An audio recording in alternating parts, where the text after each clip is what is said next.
Nobody in this world is willing to give their power away by their own will. Because at the end of the day, this evolutionary thought is deeply embedded in our psychological framework that survival is always going to be of the fittest. And since the survival is only for those people who are the strongest, every person is trying to gain as much power as he can. He is trying to gain as much influence as he can, and he is trying to control his external environment as strongly as he can.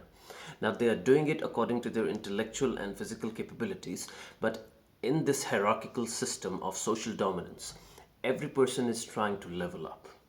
And the reason for that is very simple. It's because they want their survival as well as the survival of their offspring. And it can only happen when they have the most amount of access to those resources which are important for their survival as well as controlling the environment around them. So, whenever we are talking about control, what we need to understand is that that level of control that you have over your environment is going to dictate your emotional stability. Let's talk about money. Money is an emotion. It can be a currency. It is a mean of transaction, but at the end of the day, it all boils down to being one thing, and that is that money is an emotion, which means is that you're going to have a different kind of emotional state, or you're going to have a different kind of emotional stability when you have 10 rupees in your pocket, and your emotional stability and your emotional state is going to be quite different if you have 1000 or 100,000 rupees in your pocket. So the more resources that you have, the more emotional stability you're going to have in your life. That's the rule, and that's how the world functions. And now most of the times we used to hear this, that especially in our childhood, we used to hear this all along the place, especially in the middle class, that rich people are the unhappiest of all. Now that's not true, because they are maybe stressed out, they're exhausted, but you cannot say that they're unhappy, because if they were unhappy, they would give it all away. But you go and ask any millionaire or a billionaire that is he actually fed up of all the fame and power that he has? He can say yes, but if you ask him that are you willing to give it away, he's not willing to give it away. You tell him to become a beggar, to give it all away, and to become a common man who will not be responsible for anything which is happening around him. The agencies and the accountability institutions will not be chasing him, and he will not be held accountable for anything which is happening around the world in the political and the socio-economic sphere.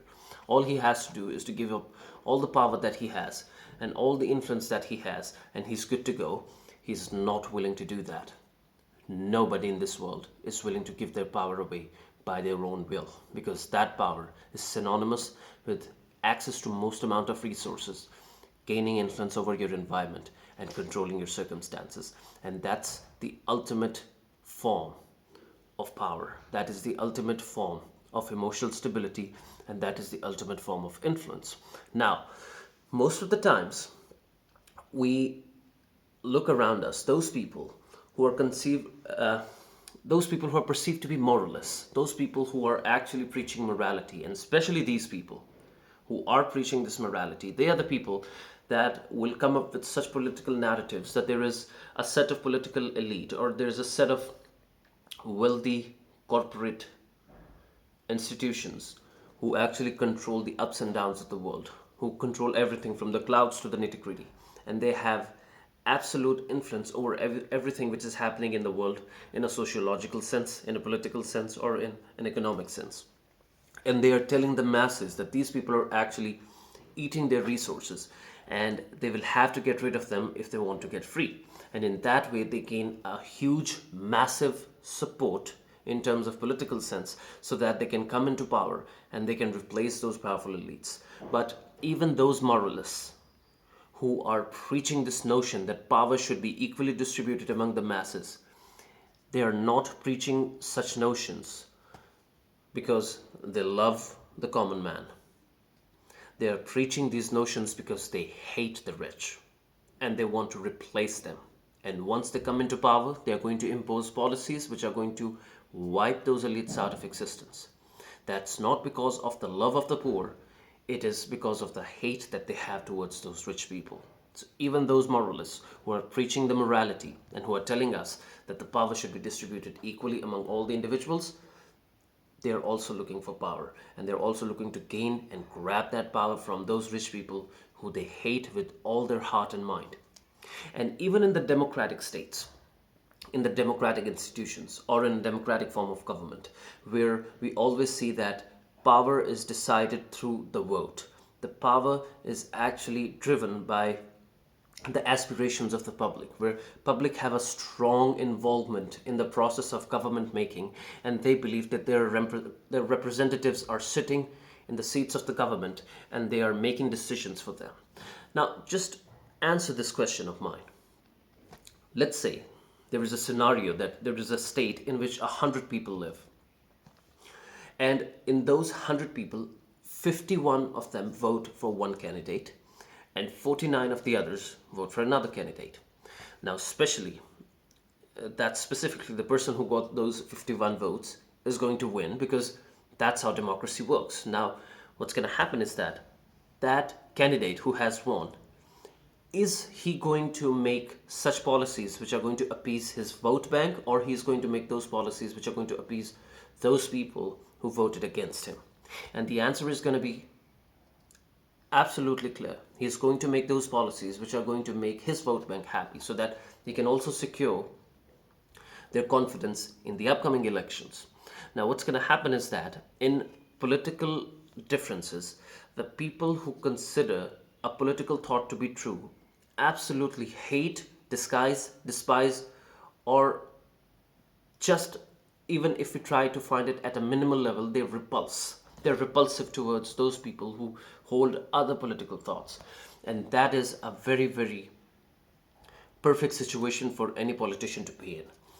Any politician who can create such polarization where there are such sharp differences between two different groups, and he is able to convince those people who support him that the other people are the enemies, he is the most successful politician of all. So that divide is absolutely suitable for the politicians. And if they can retain that support, and if they can retain that emotional turbulence, they have actually won the game. It doesn't matter if their vote bank is low, if they have a very strong band of followers who will not leave them in under any condition, they have already won the game.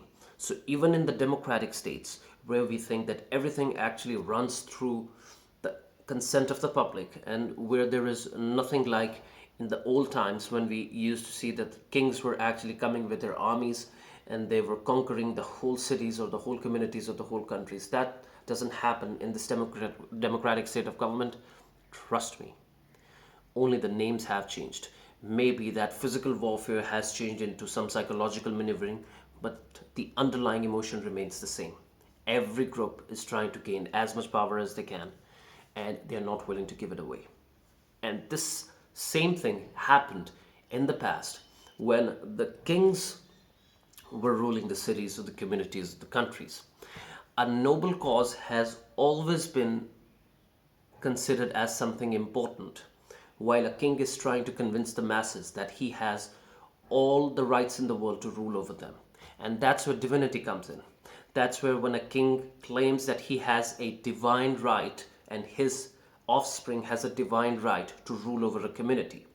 And in order to endorse that divinity, strong laws are made, ideologies are formed, and this thought is actually drilled into the mind of a common man that going against the king is actually going against the god, and it is going to be an act of infidelity.